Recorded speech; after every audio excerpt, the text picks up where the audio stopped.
I am a 30-year-old married woman, and I'd like to share the challenges I've faced within my family since childhood. My background is complicated and has shaped much of who I am today.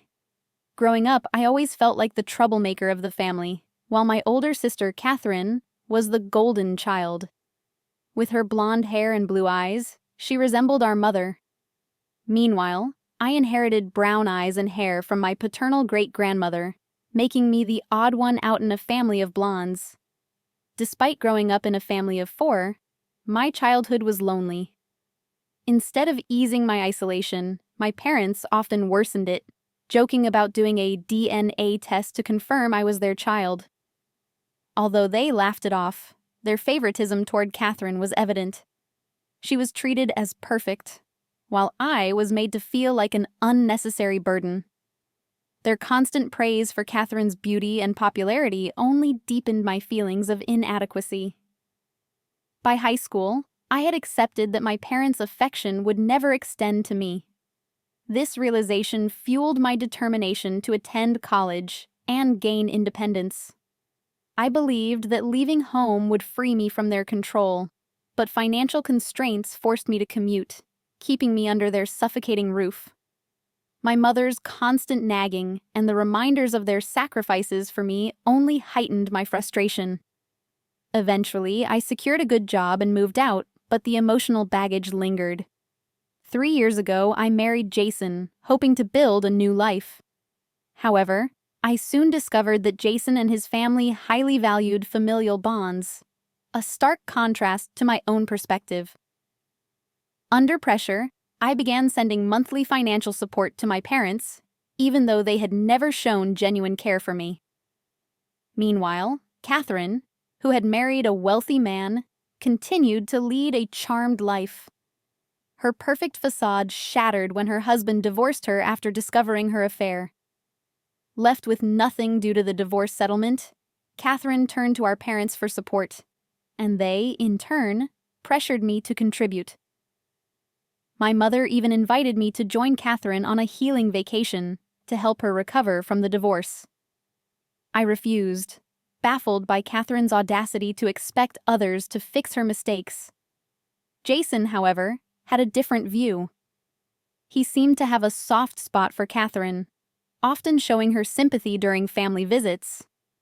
His dismissive attitude toward my discomfort led to frequent arguments. One day, I discovered that Catherine had gone on her vacation.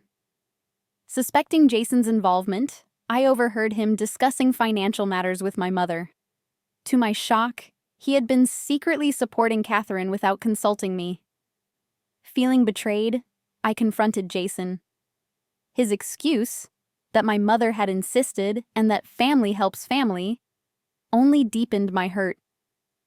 Over time, his guarded behavior and frequent phone calls to Catherine raised my suspicions further. The intimacy of their interactions felt unnatural, fueling my unease. Determined to uncover the truth, I sought legal advice and began documenting everything. The breaking point came when Catherine's ex-husband contacted me.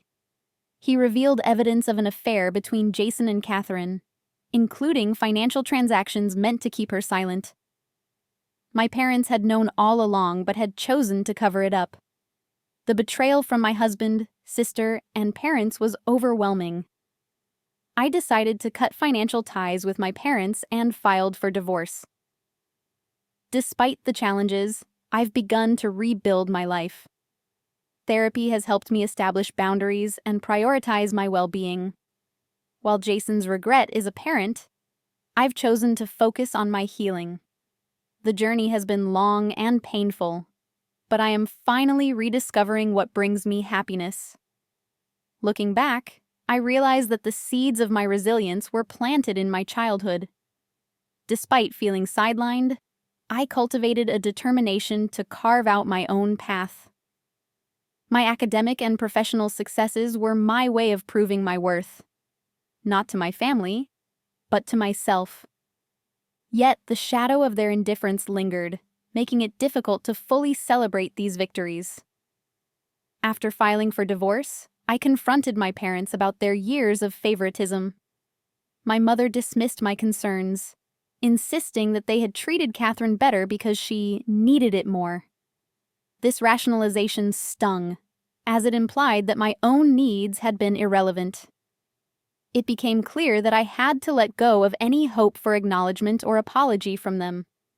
Catherine's response to my divorce was predictably self-centered. She accused me of overreacting and suggested that I was jealous of her charmed life. Her lack of accountability and her refusal to see how her actions had hurt me reaffirmed my decision to distance myself from her. Jason's departure from our home was bittersweet. While I felt relief at not having to see his face every day, I also mourned the loss of the life I had envisioned with him. In our early days together, he had been kind and supportive, offering a glimpse of the partnership I had always wanted. But his betrayal showed me that our relationship had been built on a shaky foundation. As I navigated the legal and emotional complexities of divorce, I leaned on a small but steadfast group of friends. Their support reminded me that family is not defined by blood, but by the people who truly care for you. They encouraged me to pursue activities that brought me joy, helping me rediscover hobbies I had abandoned long ago. Painting, hiking, and writing became my outlets for processing my emotions. Therapy played a pivotal role in my recovery.